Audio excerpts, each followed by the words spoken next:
పడిలేచిన Portuguese ఆర్థిక వ్యవస్థ, బలమైన ఆర్థిక వృద్ధి సాధిస్తున్న భారత్ ఈ రెండూ కలిసి ఎదగడానికి అద్భుతమైన అవకాశాలు ఉన్నాయని ప్రధానమంత్రి నరేంద్ర మోదీ అన్నారు. 3 దేశాల పర్యటనలో భాగంగా తొలుత పోర్చుగల్లో పర్యటించిన ప్రధాని మోదీ ఆ దేశ ప్రధాని ఆంటోనియో కోస్టాతో ద్వైపాక్షిక చర్చలు జరిపారు. ఈ సందర్భంగా 2 దేశాల మధ్య 11 ఒప్పందాలు కుదరగా శాస్త్ర సాంకేతిక రంగంలో పరిశోధనలకు 2 దేశాలు కలిసి 40 లక్షల యూరోలతో సంయుక్త నిధి ఏర్పాటు చేయాలని నిర్ణయించాయి. భారత్తో శతాబ్దాల బంధం కలిగిన పోర్చుగల్లో ప్రధాని నరేంద్ర మోదీ పర్యటించారు. పోర్చుగల్ ప్రధాని ఆంటోనియో కోస్టాతో సమావేశమైన ప్రధాని మోదీ కీలక అంశాలపై సుదీర్ఘంగా చర్చలు జరిపారు. భారత్ పోర్చుగల్ మైత్రిని నూతన శిఖరాలకు చేర్చడమే లక్ష్యంగా కీలక రంగాల్లో పరస్పర సహకారాన్ని మరింత పెంపొందించుకోవాలని 2 దేశాల అధినేతలు తీర్మానించారు.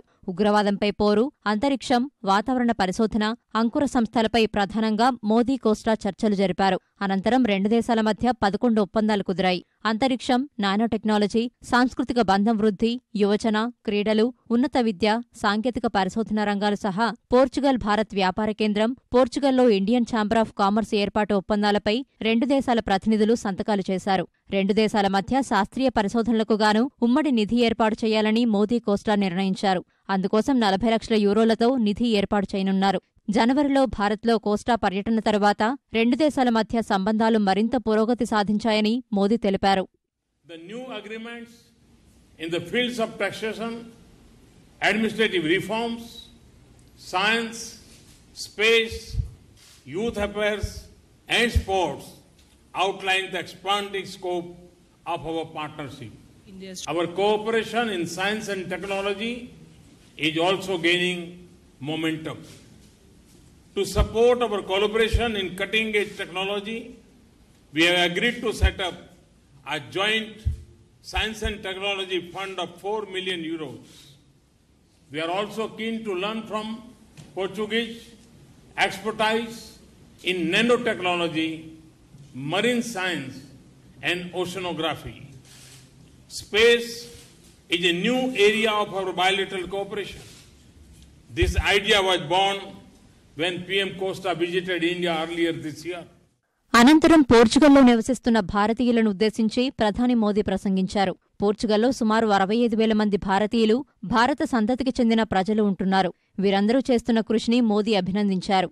ప్రవాసులే భారత్కు అసలైన రాయబారులని మోదీ కొనియాడారు.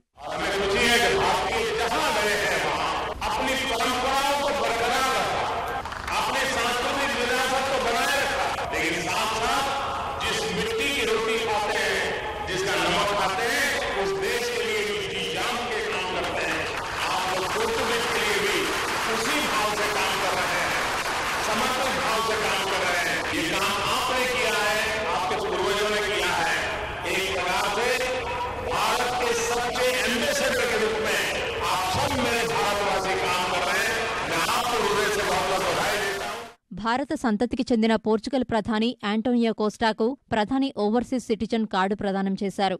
కోస్టా తండ్రి గోవాకు చెందినవారు.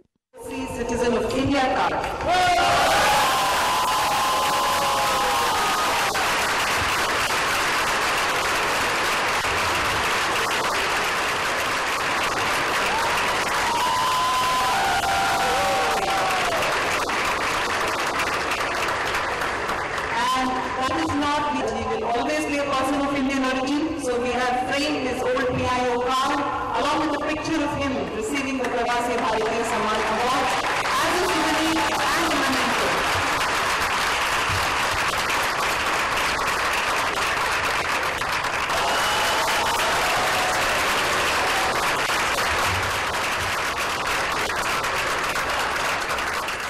అంతకుముందు ప్రధాని మోదీ లిస్బన్లోని రాధాకృష్ణ ఆలయాన్ని సందర్శించారు. ప్రధాని మోదీని చూసేందుకు అక్కడి వందల సంఖ్య భారతీయులు తరలివచ్చారు.